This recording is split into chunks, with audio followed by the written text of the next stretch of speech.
Hello प्यारे बच्चे, कैसे हैं सब लोग? प्यारे मित्रों, अगला टॉपिक पहुंच गया है एनसीईआरटी के अनुसार। देखिए, अगला टॉपिक आ गया है। ये तो हमने लेंस के बारे में पिछली क्लास में पढ़ लिया, अभी तक बोर्ड पे लिखा है। एक सवाल एनसीईआरटी का हल किया था हमने, देखिए बोर्ड पे लिखा है, इसका हल भी लिखा है ना। अगर पिछले वीडियो में नहीं देखा तो अभी देख लो और फोटो खींच लो। ये है उदाहरण नंबर 9 है ना, देखो लिखा है, इसका हल पूरा है। ओके, चलिए अब आ गया अगला पॉइंट, आ गया हमारा प्रिज्म में अपवर्तन। एनसीईआरटी का है ये 6 नंबर का बिंदु, प्रिज्म में अपवर्तन। ठीक, चलिए शुरू करते हैं।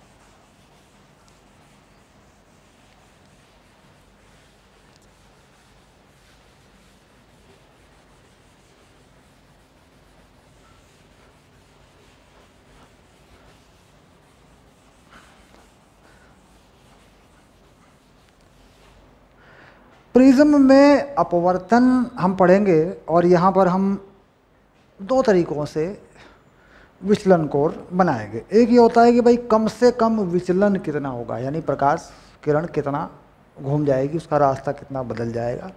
एक ये होगा कि भाई सामान्य विचलन क्या है, यानी अगर कोई प्रकाश किरण किसी भी बिंदु पर जाए, किसी भी कोण पे आपतित हो जाए प्रिज्म में, तो सामान्य विचलन क्या है। अगर सामान्य विचलन पर कुछ शर्तें लगा देंगे तो वो न्यूनतम विचलन भी हो जाएगा। हम उन शर्तों को ढूंढेंगे, भाई कौन सी शर्तें हैं जिससे विचलन कम से कम होगा। इसके बाद इन सूत्रों को लागू कर देंगे पतले प्रिज्म पर, यानी जो प्रिज्म में कोण है, जिस कोण के अनुसार अपवर्तन होता है उसको कम कर देंगे कोण को। ठीक, ये है प्रिज्म में अपवर्तन। अब होता है प्रिज्म में परिक्षेपण। ठीक, प्रिज्म में क्या होता है? परिक्षेपण। परिक्षेपण यानी डिस्पर्जन ऑफ लाइट। कितना प्रकाश में कितने रंग होते हैं, प्रिज्म उनको कितने तरीक़ों से, मतलब कितने किस आधार पे ये कहें, उनको अलग अलग कर देता है। ठीक, ये परिक्षेपण है। परिक्षेपण में परिक्षेपण क्षमता यानी डिस्पर्सिव पावर की बात करेंगे। और न्यूटन ने एक प्रिज्म का संयोजन बनाया था जिसमें श्वेत प्रकाश से वापस श्वेत प्रकाश को बना लिया गया था। विचलन नहीं, बिना विचलन के प्रकाश वापस मिल गया था। तो उस संयोजन के लिए भी एक छोटा सा पतले प्रिज्म पर सूत्र होता है, वो सूत्र बनाएंगे। डिस्पर्सिव पावर यानी परिक्षेपण क्षमता का भी एक छोटा सा सूत्र होता है, वो सूत्र बनाएंगे। तो कुल मिलाकर प्रिज्म की कहानी, प्रिज्म के अपवर्तन की कहानी शुरू होती है। ठीक, चलिए देखते हैं।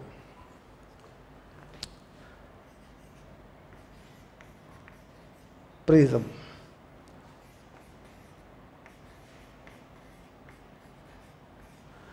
लेते हैं सामान्य। सामान्य में क्या हम निकाल रहे हैं? विचलन। अंग्रेजी में क्या बोलते हैं? डीविएशन।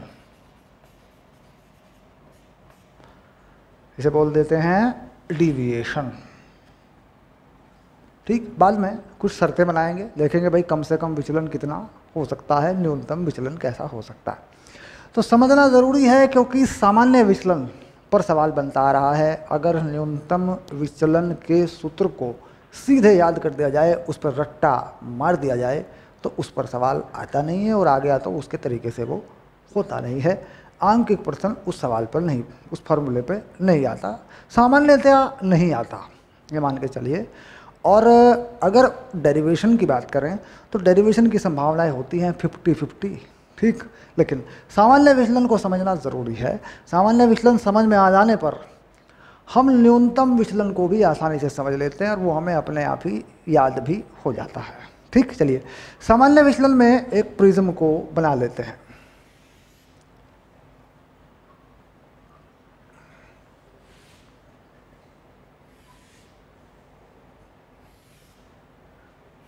देखिए ये मैंने एक प्रिज्म बना दिया। ये जो कोण है इसे कहते हैं प्रिज्म का अपवर्तन कोण, और ये दोनों कोण प्रिज्म में बराबर ले लिए जाते हैं। ये जो कोण है ये बराबर लेते हैं बी सी। तो ए जो है क्या है, कोण ए, इसे कहते हैं प्रिज्म का अपवर्तन कोण, और कोण बी बराबर कोण सी ये है आधार कोण। आधार यानी जो त्रिभुज है, त्रिभुजाकार आकृति का प्रिज्म है, उसके आधार के कोण हैं दोनों बराबर, यानी समबाहु त्रिभुज। आपको ये दिखाई दे रहा होगा, समबाहु त्रिभुज का मामला है। अब मान लीजिए किसी प्रकाश किरण को पृष्ठ AB पर आपतित कर दिया जाए। किसी प्रकाश किरण को, किरण पुंज को पृष्ठ AB पर आपतित कर दिया जाए तो क्या होगा। अब मान लीजिए प्रकाश किरण को यहाँ किसी भी कोण पर आपतित कर दें ऐसे, और यहाँ बना दें एक अभिलंब, तो ये कोण जो होगा इसे कहते हैं I आपतन कोण। उसके बाद ये बना लिया अभिलंब, तो यह अभिलंब की तरफ झुकते हुए थोड़ा सा इस तरफ को जाएगी, तो ये बन जाएगा अपवर्तन कोण। पहले पृष्ठ के लिए इस पहले पृष्ठ के इस बिंदु को क्या मान लें, इसे मान लेते हैं O। बिंदु O पर अपवर्तन है यहाँ पर। अब एक दूसरा अभिलंब यहाँ भी बना लेते हैं ऐसे, ये बनेगा दूसरा आपतन कोण, इसे बना लेते हैं I'। ये कितना बना लिया, I'। और ये बनेगा बाद में एक और अपवर्तन कोण, और ये प्रकाश किरण इस तरीके से निकल जाती है, इसे कह सकते हैं E निर्गमन कोण। E को क्या कह सकते हैं, निर्गमन कोण या एंगल ऑफ एमर्जेंस। एमर्जेंस मतलब बाहर निकलने वाला कोण, ठीक। और ये जो बिंदु है इसे कह सकते हैं बिंदु P। तो ये प्रकाश की किरण प्रिज्म से इस प्रकार आती है। इसमें यह किरण अगर इस सरफेस में यहाँ इस पृष्ठ में आ जाती है या इसके अंदर आ जाती है वापस, तो इसे कहते हैं पूर्ण आंतरिक परावर्तन। तो पूर्ण आंतरिक परावर्तन में हम इस बात को पढ़ चुके हैं कि भाई ये किरण अगर इस सरफेस में आ जाए, AC के साथ चले जाए, पूर्ण आंतरिक परावर्तन, या फिर इसमें वापस आ जाए, लौट जाए, इसी माध्यम में इसका परावर्तन हो जाए, तो फिर ये अपवर्तन न हुआ। तो हमें यहाँ अपवर्तन पढ़ना है, पूर्ण आंतरिक परावर्तन हम इसका पढ़ चुके हैं, सूत्र भी बना चुके हैं। अब हमें देखना है विचलन कोण। तो विचलन कोण जो हम देख रहे हैं वो विचलन कोण कहाँ पर हमको नज़र आता है। देखिए ये है आपतित प्रकाश किरण की दिशा, यह है आपतित प्रकाश किरण की दिशा। अगर देखें आपतित प्रकाश किरण इस दिशा में जा रही है ऐसे, ठीक, और निकलने वाली निर्गमन किरण की दिशा ये है, ये इस दिशा में बाहर निकल रही है। तो अगर देखा जाए तो ये कोण जो है ये वाला कोण, ठीक, यही है विचलन कोण, जिसको अपन डेल्टा कह सकते हैं। यहाँ पे एक बिंदु मान लेते हैं M, ठीक। अब ये जो कोण डेल्टा हमने बनाया ये है विचलन कोण। हमें इस तक पहुँचना है, ये कितना होगा। सामान्य कोई शर्त नहीं लागू की हमने, कम से कम होगा, ज़्यादा से ज़्यादा होगा, इससे कोई मतलब नहीं। I के मान पर यह किस प्रकार निर्भर करता है, और इस प्रिज्म के माध्यम के अपवर्तनांक पर यह किस प्रकार निर्भर करता है, और जो बाहर है माध्यम, जिस माध्यम में प्रिज्म रखा है, यह उस पर किस प्रकार निर्भर करता है। इन सारी बातों पर या प्रिज्म के कोण पर यह किस प्रकार निर्भर करता है, यह हमें देखना है। कुल मिला के ये विचलन कोण की निर्भरता क्या है। कुल मिला के कुछ चीज़ें मान लेते हैं। प्रिज्म के पदार्थ का अपवर्तनांक मान लेते हैं n2, और जिस माध्यम में रखा है इसे मान लेते हैं n1, यहाँ पर भी n1, ऐसे। ठीक, यानी ये पूरा का पूरा एक ही माध्यम है। ध्यान रहे कुछ प्रतियोगी परीक्षाओं में ये माध्यम कुछ और हो जाता है, ये माध्यम कुछ और हो जाता है, तो कुछ खास नहीं करना होता। जब यहाँ अपवर्तन करते हैं वहाँ लगा देते हैं उसको। ठीक, सवाल देख के ऐसा लगेगा यार बड़ा मुश्किल है, क्या करूँ, हवा से कांच में, कांच से पानी में, कुछ खास नहीं होता, बस यहाँ बदलना होता उसको। ठीक, यहाँ पर जो अपवर्तन हो रहा है वो कांच से पानी में हो गया, या मान लीजिए हवा से, तो कुल मिलाकर माध्यम का अपवर्तन है कि यहाँ बदल दिया तो वहाँ एक समीकरण लगेगा और कुछ नहीं होना। ठीक, खैर वो भी करवाएंगे, जब उदाहरण कराऊंगा तो उसे भी करा दूंगा मैं। चलिए अब हमें पहुँचना है यहाँ तक। तो बिंदु O पर अपवर्तन, तो क्या लिखें,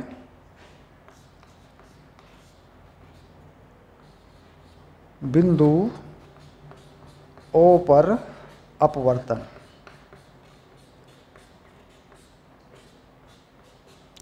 क्या करना होगा, n1 sin i, n2 sin r, ये बिंदु O पर अपवर्तन हो गया। ओके, अब बिंदु P पर अपवर्तन, बिंदु P पर अपवर्तन, n2 sin i dash n1 sin e। ठीक, ये देखिए ये पक्की बात है, ये sin e है, ये है यहाँ का अभिलंब, ये है यहाँ का अभिलंब LO। ठीक, और अंदर से आपतन कोण क्या है, ये रहा, अभिलंब के साथ आपतन कोण, किरण ये आ रही इस तरफ, देखो अभिलंब के साथ कितना कोण माना हुआ है, I डैश। ठीक, लग गया, दोनों समीकरण बन गए। अब चलिए अब बात करते हैं कि ये कोण निकलेगा कैसे। तो हम देख रहे हैं कि ये जो विचलन कोण है ये एक बाहिश कोण है त्रिभुज के अंदर, इस त्रिभुज के अंदर एक बाहिश कोण है ये। ठीक, यह जो कोण है ये, इस कोण को मान लेता हूँ कोण 1, इसे मान लेता हूँ कोण 2, यानी ये जो बहिश कोण है त्रिभुज MOP में ये बहिश कोण है, तो इसे कोण 1 मान लेता हूँ, इसे कोण 2 मान लेता हूँ। तो विचलन कोण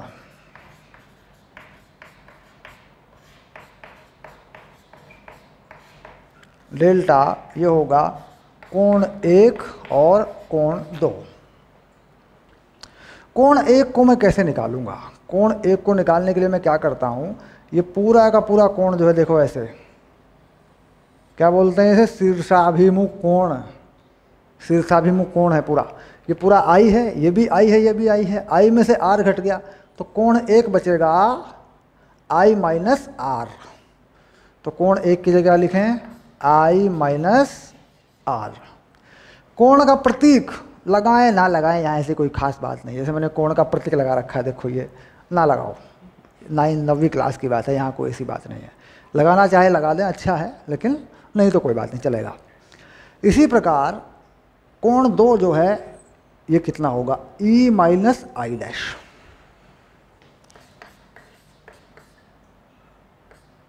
ये आ गया E माइनस, देखो ये पूरा का पूरा जो है कोण E है, शीर्षाभिमुख कोण है, इसमें से I डैश गया तो ये कोण 2 बचेगा। 1 और 2 का जोड़ जो है वो विचलन हो गया।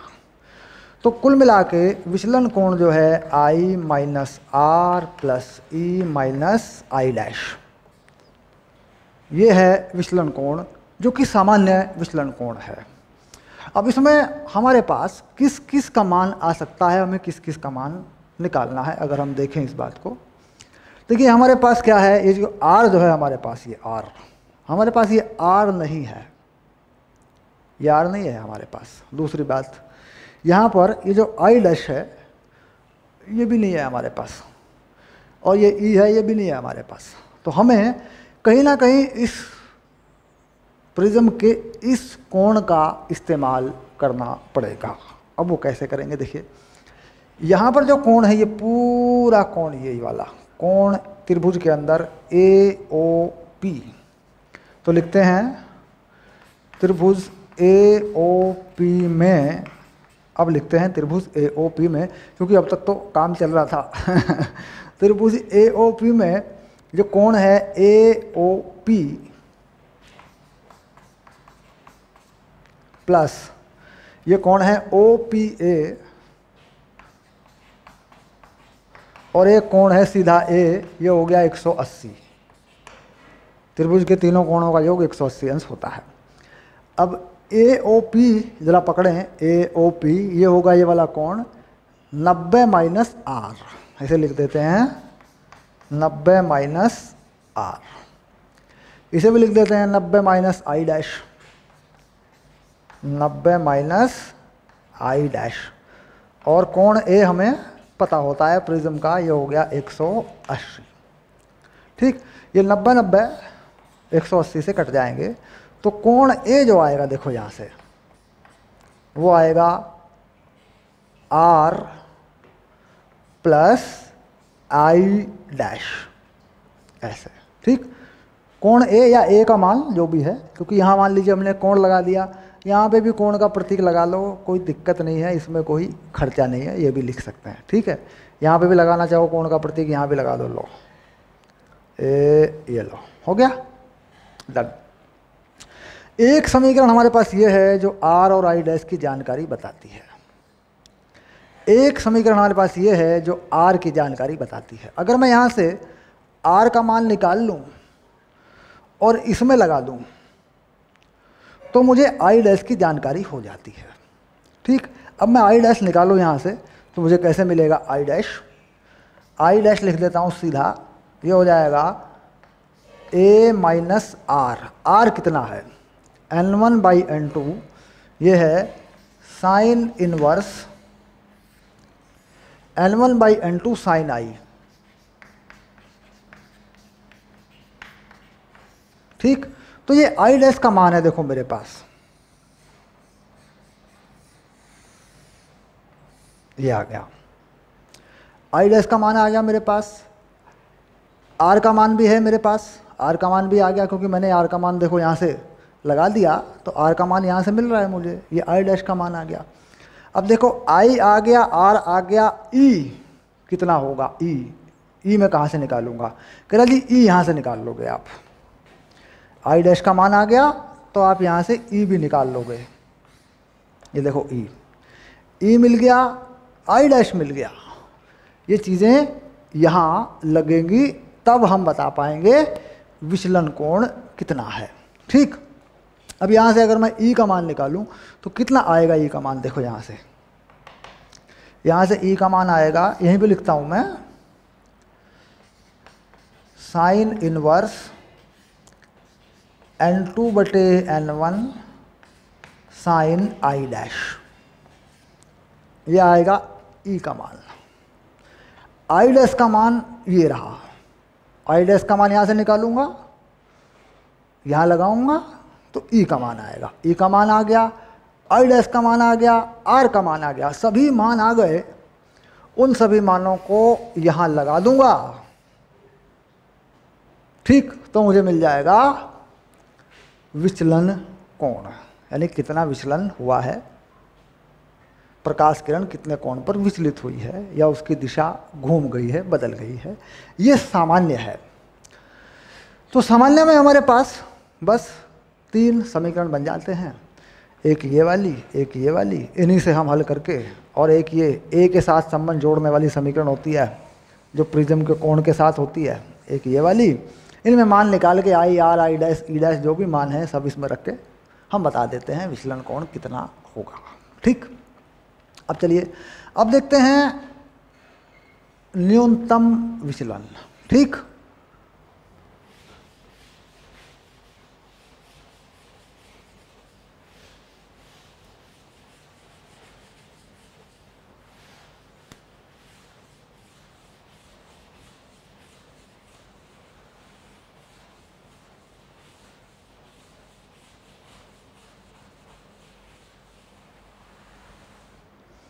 न्यूनतम विचलन यानी इसी केस में, बिल्कुल इसी में, अभी वो वाला न्यूनतम नहीं आया जो आप सोच रहे हैं जिसका फार्मूला बनना है, इसी केस में। अब हम कह रहे हैं पतले प्रिज्म के लिए, पतले प्रिज्म के लिए। इसी में करते हैं अगर, यही चीज़ क्या बनती है, पतले प्रिज्म के लिए। अगर प्रिज्म को बहुत पतला कर दें तो sine theta equal to theta, क्योंकि कोण बहुत छोटे हो जाएंगे। और आप देख रहे हैं कि जो ए है इसका साइन, इसका कोण जगह जगह लगेगा, प्रिज्म बहुत पतला हो जाएगा। ठीक, पतला प्रिज्म हो जाने से क्या होगा, जो साइन के मान लगेंगे प्रिज्म में, जहाँ जहाँ भी लगेंगे वो कम होते जाएंगे, क्योंकि जहाँ हम देख रहे हैं भाई कोण बहुत छोटे हैं, साइनों में निकल रहे हैं, तो कोण पतला हो जाने से मान जो है छोटे छोटे होने शुरू हो जाएंगे। तो छोटे कोणों के लिए, पतले प्रिज्म के लिए क्या करते हैं, पतले प्रिज्म के लिए और छोटे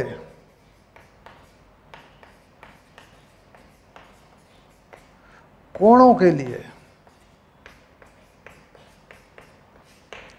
सूत्र आसान हो जाएगा, जो कि एक बहुत ही महत्वपूर्ण तरीका है प्रतियोगी परीक्षाओं में। अक्सर पतले प्रिज्म पे सवाल आता है और हम उस पर वही फॉर्मूला लगाने बैठ जाते हैं जो हमारे पास रटा हुआ होता है, तो बात गलत हो जाती है, उत्तर गलत हो जाते हैं। और अक्सर ऐसा होता है, अगर ये सवाल बहुविकल्पीय में आ जाता है तो वो उत्तर भी होता है जो गलत होता है। खैर, छोटे कोणों के लिए लगा देते हैं, साइन हटा देते हैं, यहीं से साइन हटाना शुरू करते हैं। देखिए, अब यहाँ से अगर ये साइन हटेगा तो ये पहली समीकरण क्या होगी, ये हो गई। देखिए, दूसरी समीकरण क्या होगी, ये हो गई। देखिए, ये आ गई। ठीक, ये हो गई पहली समीकरण। ठीक, इस आई को इसके पास लिख देता हूँ, N1I और ये N2R, ये हो गया। देखो, ठीक हो गया। इसे भी मिला देता हूँ, N2I डैश और N1E। ठीक, यानी अब साइन इनवर्स का झंझट खत्म, 1 2 3 डिग्री वाला मामला आ गया है। अब इसके बाद हम ये जानते हैं कि भाई जो ए है, कोण जो ए है वो कितना है, ये आ चुका है हमारे पास। कोण ए आया था हमारे पास R प्लस आई डैश, ये आया था हमारे पास कोण ए। ठीक, अब यहाँ से आई डैश निकालना चाहते हैं हम, तभी हमारा ये ई निकलेगा। तो आई डैश का मान कितना हो रहा है, देखिए, ए माइनस आर। ठीक, आर का मान कितना हो रहा है, आर हो रहा है N1I बाई N2, तो वैल्यू रख देते हैं N1I बाई N2, ये आ गया। देखो, ये आई डैश का मान आ गया। ठीक, अब यहां से ई का मान भी मिल जाएगा, N2 A minus N1I dash, एक मिनट, N1I, हाँ N1I बाई N2, ये आई डैश का मान रखा और था N1E, तो ई का मान भी मिल गया। ई का मान आ गया N2 बटे N1 A minus N1 by N2 I, अंदर गुणा कर दो, ई का मान आ गया A N2 A N1 minus I, ये आ गया ई का मान। ठीक, अब बात करते हैं विचलन कोण की। विचलन कोण कितना है, ठीक, विचलन कोण कितना आया था बताओ, this plus this minus this minus this, क्योंकि ये विचलन कोण था 1 प्लस 2। ठीक है, तो विचलन कोण डेल्टा कितना था, करें जरा, 1 प्लस 2, डेल्टा जो है 1 प्लस 1 कितना था, I minus I dash, I plus E minus I dash minus R, ये था विचलन कोण, ये विचलन कोण का मान था। अब देखो, इसमें ई का मान ये रहा, आई का मान आई डैश है ना, ये आई डैश और ये आर, ये मान सब आ चुके हैं। ठीक, तो विचलन कोण कितना आ रहा है जरा बना देते हैं। पतले प्रिज्म पे विचलन कोण बना देते हैं। ये रहा देखो, आई हमें मालूम है, जो ई है हमारे पास वो ये रहा, देखो पूरा ई रहा, देखो ये रहा।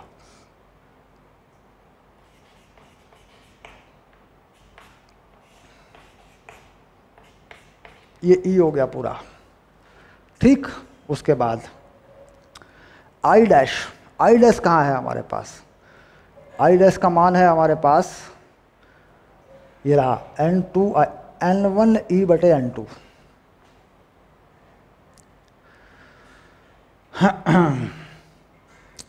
आई डैश का मान मुझे घटाना है N1E/N2। ये रहा आई डैश का मान। आर का मान ये रहा, आर का मान ये भी मुझे घटाना है N1I/N2। हो गया क्लियर। अब यहाँ कुछ होगा, इसी को शायद दोबारा लिखना पड़ेगा क्योंकि कुछ हमने इसमें थोड़ा सा मामला ये कर दिया, ये कट गया। N2A/N1 सिंपल और N1I/N2 और माइनस N1/N2E, ये आ गया। अब E का मान अगर हम यहाँ रख दें तो हमारे पास चीज़ आएगी ये वाली चीज़ है ना। E का मान रख देते हैं N2A/N1 minus N1I/N2 minus N1/N2 और E का मान है N2/N1 A माइनस N1I/N2। चलिए हो गया काम, आगे बढ़ गए बस अब, ठीक। अब देखो N2A/N1 N1I/N2 और ये कट गया, ये आ गया माइनस A और ये हो गया प्लस I, ये आ गया, ठीक। अब इस A को यहाँ करेंगे, कॉमन लेंगे A को, तो आ गया N2/N1 माइनस 1। I को भी कॉमन लेंगे, ये आ गया N1/N2 माइनस 1, ठीक।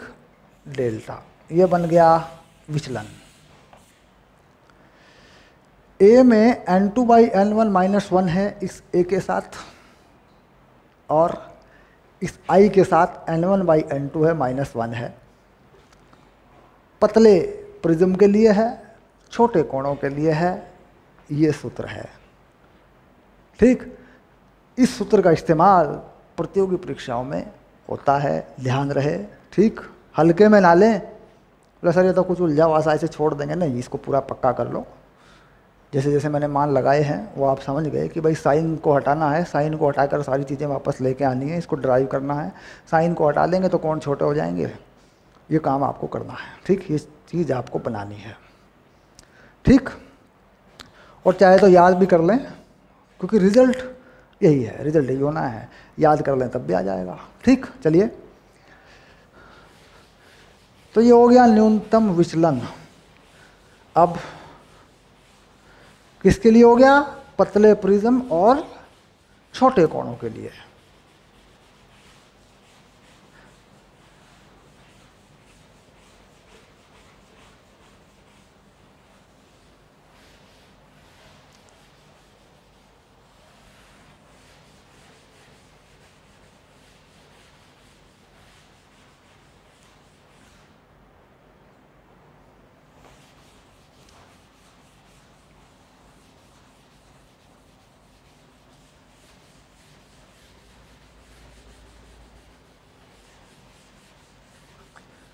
तो अब आएगा प्रिज्म मानक विचलन।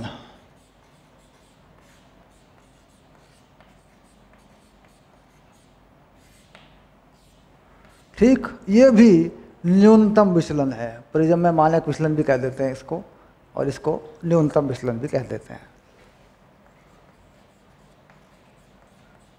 ये भी न्यूनतम विचलन है।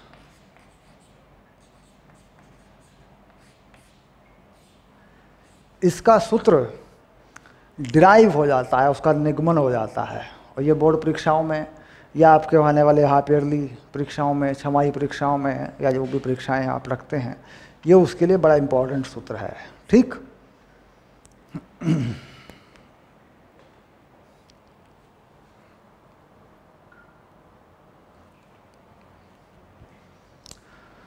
चलिए शुरू करते हैं। पहले देखना पड़ेगा कि भाई मानक विचलन किसको माने हैं, यानी एक स्टैंडर्ड मान लिया गया भाई प्रिज्म में इतना फार्मूला होता है ऐसा, तो उसकी कुछ शर्त होती होगी, विचलन कहीं ना कहीं कम होता होगा किसी ना किसी कोण पे, कम से कम विचलन, आपतन कोण ऐसा हो कि विचलन कम से कम हो, तो उसके लिए आपतन कोण की भी शर्त हो जाएगी, प्रिज्म का कोण भी आ जाएगा। ठीक, कितने कोण पर आपतित करें कि मानक विचलन हो जाए, किसी भी कोण पर आपतित कर देंगे तो नहीं होगा।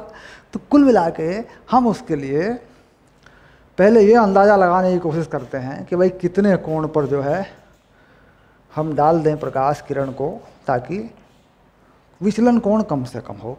ये पहला चित्र है। दूसरा बनाते हैं, क्योंकि अंदाज़ा लगाने के लिए हमें बिल्कुल सेम ऐसा ही प्रिज्म एक और बना दिया, एक और बना देता हूँ। इससे ये पता लगाने की कोशिश करते हैं कि कम से कम विचलन कोण कैसे होगा। यहाँ पर कुछ अभिलंब बना लेते हैं,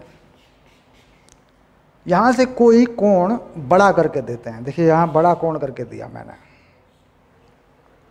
ठीक, तो यह जो अपवर्तन कोण होगा यह भी बड़ा होगा, ये देखिए बड़ा होगा, ये कोण भी बड़ा होगा।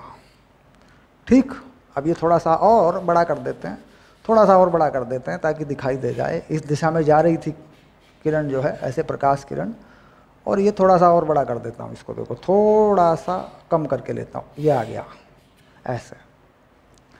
ठीक, यहाँ पर फिर से अपवर्तन होगा और थोड़ा सा और ये कोण इधर को चला जाएगा, मान लीजिए ऐसे। तो हम देख रहे हैं यहाँ पर जो विचलन कोण है, पीछे हटाने पे देखा तो ये है विचलन कोण, ये विचलन कोण है डेल्टा, क्योंकि ये किरण जा रही थी इधर से और उधर से किरण यहाँ पे निकली है। ये कोई आपतन कोण है, ये अपवर्तन कोण है, ये यहाँ का आपतन कोण है, ये यहाँ का अभिलंब है और ये यहाँ का अभिलंब है। ठीक, अब इस कोण को कम करके देखते हैं। दूसरे चित्र में आ जाते हैं, इस कोण को बीच में लेके देखते हैं, लगभग ऐसे। बीच में लेने पर ये इस दिशा में प्रकाश किरण जा रही थी तो इधर अभिलंब की तरफ मुड़ जाएगी, तो यहाँ ले आते हैं ऐसे। यहाँ पर एक अभिलंब और बना देते हैं ऐसे। देखिए ये कोण इधर जा रही थी तो और कोण घट बढ़ेगा तो ये इधर आ जाती है। तो पीछे हटाने पर देखते हैं तो यहाँ पर विचलन कोण ये आ जाता है ऐसे।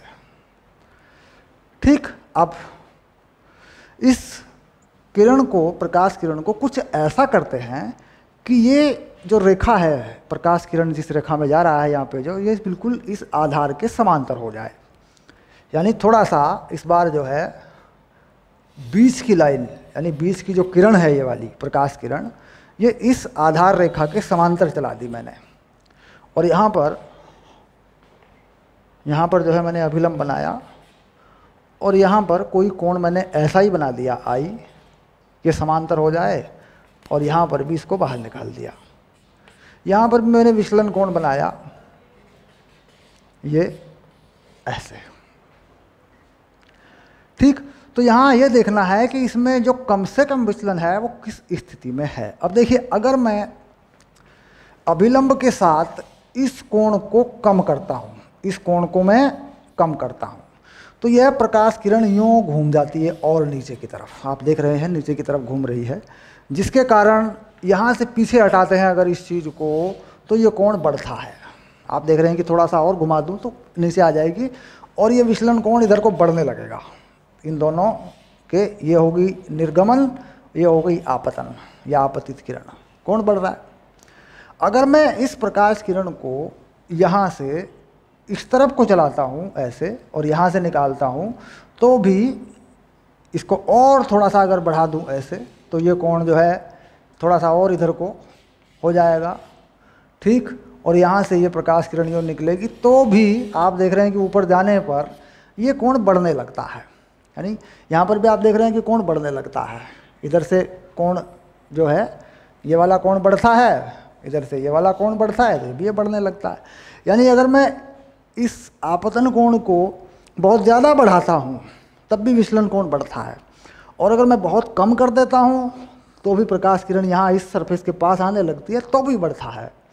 इसका मतलब मुझे एक ऐसा कोण यहाँ तय करना पड़ेगा जिस पर यह विचलन कम से कम हो। ऐसी स्थिति में यह रेखा, ये वाली जो रेखा है जिसके अनुदिश ये जा रही है प्रकाश किरण, यह यदि इसके समांतर हो जाए, ठीक, तो विचलन कम से कम हो जाता है। क्यों? क्योंकि ये जो चीज़ है ये बिल्कुल बीच में आ जाएगी। देखो ये बिल्कुल बीच में आ जाती है, ऐसे दोनों तरफ से ऐसे। अगर इससे ऊपर जाता हूँ तो भी कोण बढ़ता है, और अगर इसका कोण बढ़ा देता हूँ तो भी कोण बढ़ता है। अगर मान लीजिए नीचे ले लूँ यहाँ से तो भी कोण बढ़ता है, और इसे बढ़ा दूँ तो भी कोण बढ़ता है, और इधर उधर होने लगती है। तो कुल मिला के अगर त्रिभुजों के गुण से देखें तो जब ये बिल्कुल बीच में होती है तब विचलन कोण कम से कम होता है, और वह किसी ना किसी आपतन कोण पे होता है। वो आपतन कोण जो भी होता होगा वो निर्भर करेगा कि भाई इसका अपवर्तनांक क्या है प्रिज्म के माध्यम का, लेकिन तब होता है जब ये प्रकाश किरण जो है, जो अपवर्तन के कारण प्रिज्म के अंदर चल रही है, ये प्रिज्म के जो आधार रेखा है या प्रिज्म का जो आधार है उसके समांतर हो, तब ऐसा होता है। अगर बिल्कुल इस बीच की लाइन से ये प्रिज्म या विचलन कोण थोड़ा इधर उधर भी होता है तो इसका मान बढ़ जाता है। तो यानी सूत्र का निगमन हमें इस बात पर करना है कि ये जो अपवर्तन के पश्चात, पहले पृष्ठ पर अपवर्तन के पश्चात जो प्रकाश किरण चली वह आधार के समांतर हो जाए तो विचलन कोण कम से कम होगा। इसी प्रकार के विचलन को हम कहते हैं मानक विचलन। विचलन कोण कम करने के बहुत तरीके हैं हमारे पास।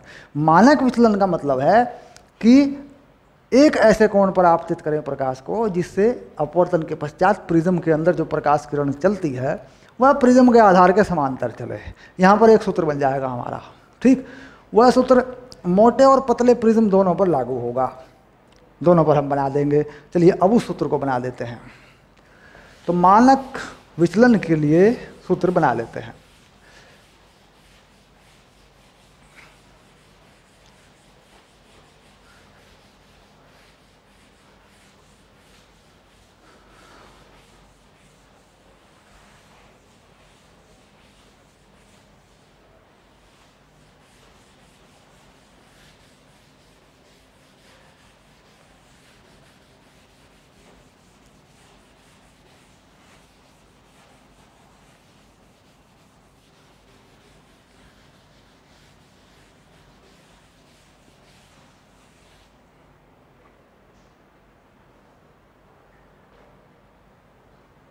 पहले तो हमें चित्र बनाना पड़ेगा, एक ऐसा चित्र जिसमें सब दिखाई दे जाए। ये बनाई मैंने प्रिज्म की आधार रेखा, ये इसका मध्य बिंदु और ये ऊपर वाली लाइन, और ये मैंने इसे मिला दिया और इधर इसको मिला दिया। शाबाश, ये बन गया प्रिज्म कोण। इसे ए कहेंगे, इसे बी कहेंगे, इसे सी कहेंगे, ठीक। कहीं पर भी विचलन कराएंगे तो प्रिज्म में अपवर्तन के पश्चात रेखा BC के पैरेलल चलेगी, समांतर चलेगी।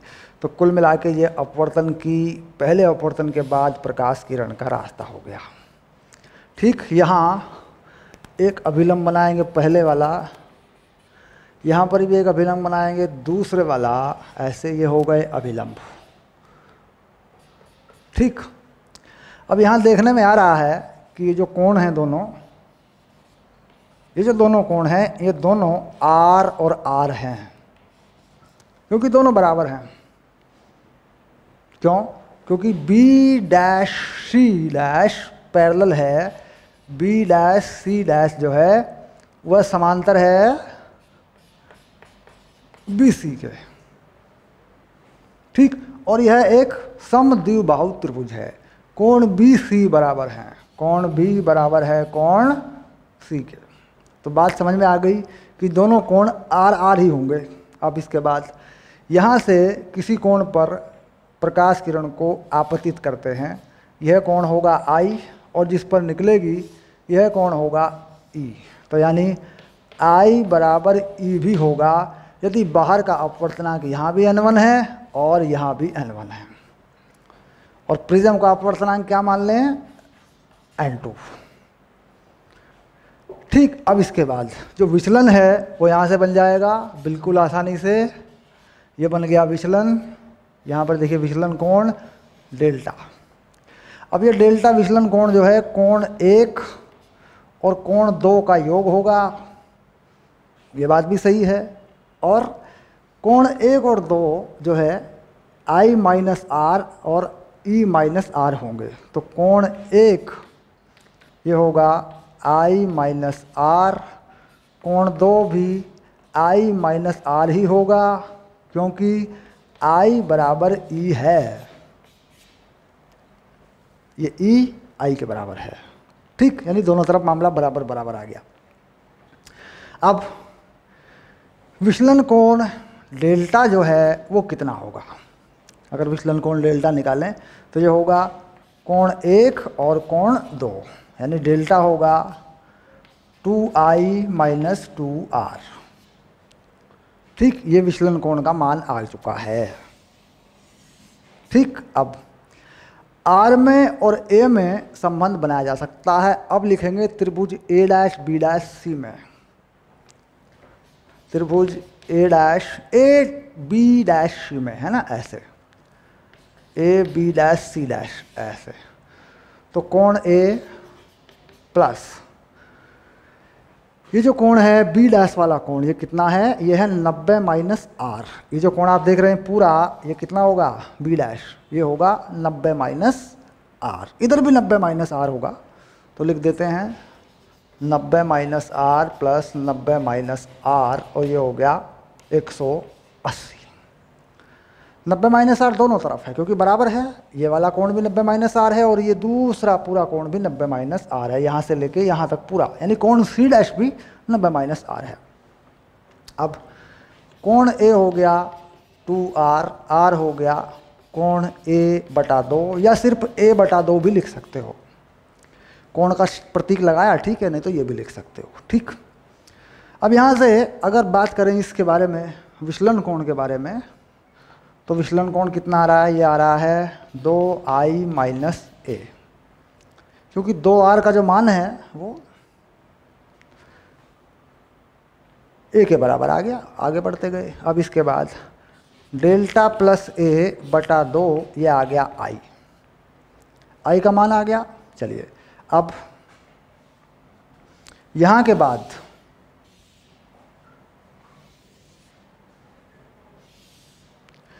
बिंदु B डैश पर अपवर्तन के लिए, यहाँ से अपवर्तन का एक बार अपना फॉर्मूला लगा देते हैं। B डैश पर अपवर्तन के लिए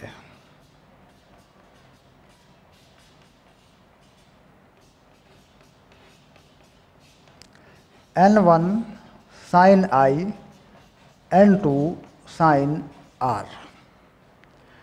I का मान ये रहा, R का मान A के पदों में ये रहा, यहाँ लगा देते हैं। N1 sine delta plus A बटे 2, N2 साइन A बटे 2। ठीक, अब यहाँ पर N2 बटा N1 के लिए फाइनल कर देते हैं। N2 बटे N1 के लिए साइन A प्लस डेल्टा बटे 2 और साइन A बटे 2, जहाँ डेल्टा स्टैंडर्ड डेविएशन है, मानक विचलन है या कम से कम विचलन है, कितने कोण पर ये हुआ, ये कोण कितने कोण पर ये हुआ, ये हमें देखना है। तो ये हमें इसका मान निकालना होता है, I का मान, वो हम अपवर्तनांकों से निकालते हैं, वो हमें यहीं से मिल जाता है। ये रहा I का मान। ठीक, पहले हम ये जो डेविएशन है, ये चीज़ ये पता कर लें, सूत्र में लगा लें, उसे वापस इसी में डाल लें तो I का मान मिल जाएगा। या देखा जाए तो यहाँ पर ये I का मान है, ये पूरा I का मान है, A प्लस डेल्टा बाई 2, ये I का मान है। किसी भी कोण A क्या है, किसी भी कोण, किसी भी विचलन के लिए ये चीज़ काम करती है। ये मोटे प्रिज्म पर लागू होता है, पतले प्रिज्म पर लागू होता है, ये हर तरह के प्रिज्म पर ये लागू हो जाता है। ठीक, अगर इसमें रखा के मान सबके लिए लागू होता है। कह रहा जी पतले प्रिज्म पर विशेष है, पतले प्रिज्म पर साइन को हटा सकते हैं। तो पतले प्रिज्म के लिए यहाँ से हटा दो इस चीज़ को, देखो ये हो गया। तो पतले प्रिज्म के लिए साइन हटा देंगे, थोड़ा झंझट कम हो जाएगा, हमारा सूत्र छोटा सा बन के आ जाएगा। तो ये आ गया पतले प्रिज्म के लिए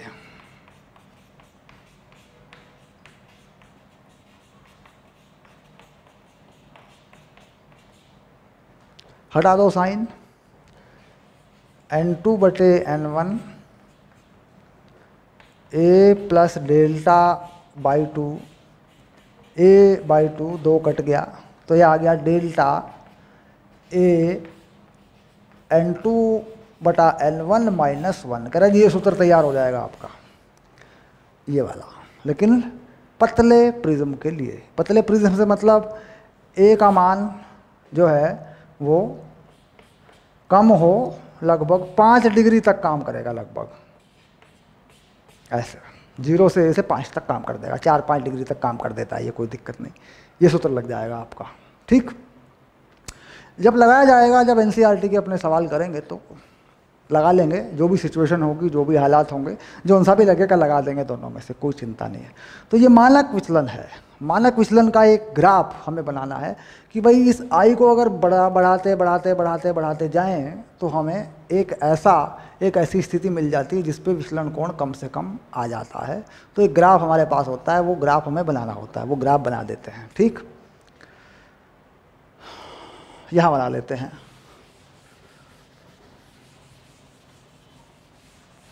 विचलन कोण और आपतन कोण के बीच ग्राफ।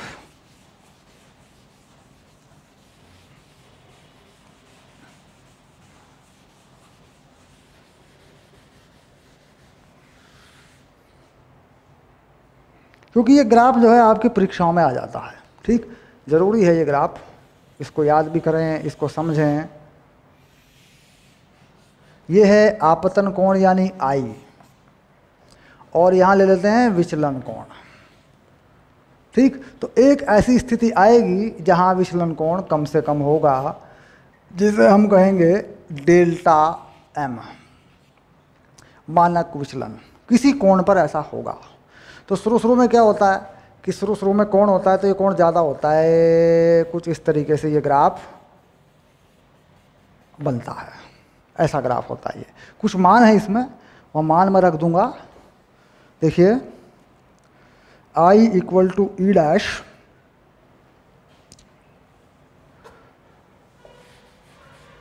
थोड़ा सा ऐसे, तो यहाँ पे I इक्वल टू ई हो गया ऐसे। निर्गमन कोण ये वाला इसके बराबर हो जाता है। तो ये जो बी डैश सी डैश है, ये बी सी के समांतर हो जाती है। ठीक, अब इसके बाद यहाँ कुछ कोण बनाए गए हैं लगभग 40 अंश के कोण पर, विचलन कोण और आपतन कोण। तो यहाँ पर जो कोण आ रहा है लगभग, ये कह रहे हैं जी 40 अंश का कोण आ रहा है लगभग, और ये कांच के लिए है। कांच का अपवर्तनांक कितना माना, लगभग 1.5 कांच के लिए है, कांच और हवा के लिए है। और यहाँ पर जो कोण है आपतन कोण लगभग वो है लगभग 52 या 53 के आसपास, यानी लगभग 40 से 60 के बीच में। ये है 20, ये 40, ये 40 हो गया, ये हो गया 20, और ये हो गया 60, और ये हो गया 80। ये सब कोण हैं आपतन कोण। और ये 40 हो जाएगी लाइन, तो इसके ऊपर दूसरी लाइन जो है ये लगभग ये 50 की हो जाएगी। उसके बाद ऊपर एक लाइन और भी है जो 60 की हो जाएगी। ठीक, तो ये जो ग्राफ है ये आपको याद करना होगा, इसको समझ लेना होगा, और इस पे जो जानकारियां हैं वो अभी याद कर लेनी होंगी एग्ज़ाम के लिए। मानक विचलन या न्यूनतम विचलन के लिए आपतन कोण के बीच का ग्राफ बनाकर बताइए, ये वो ग्राफ है। ठीक, तो यहाँ पर कम से कम विचलन है जो कि 40 अंश के आसपास है, कांच और हवा के लिए। किसके लिए बनाया गया? कांच और वायु। ठीक, यानी N2 जो है वो कांच का अपवर्तनांक है और N1 जो है वो वायु का है। इस तरीके से ये बना दिया गया। ठीक, चलिए मिलते हैं अगली क्लास में, देखते हैं आगे क्या आ रहा है मामला।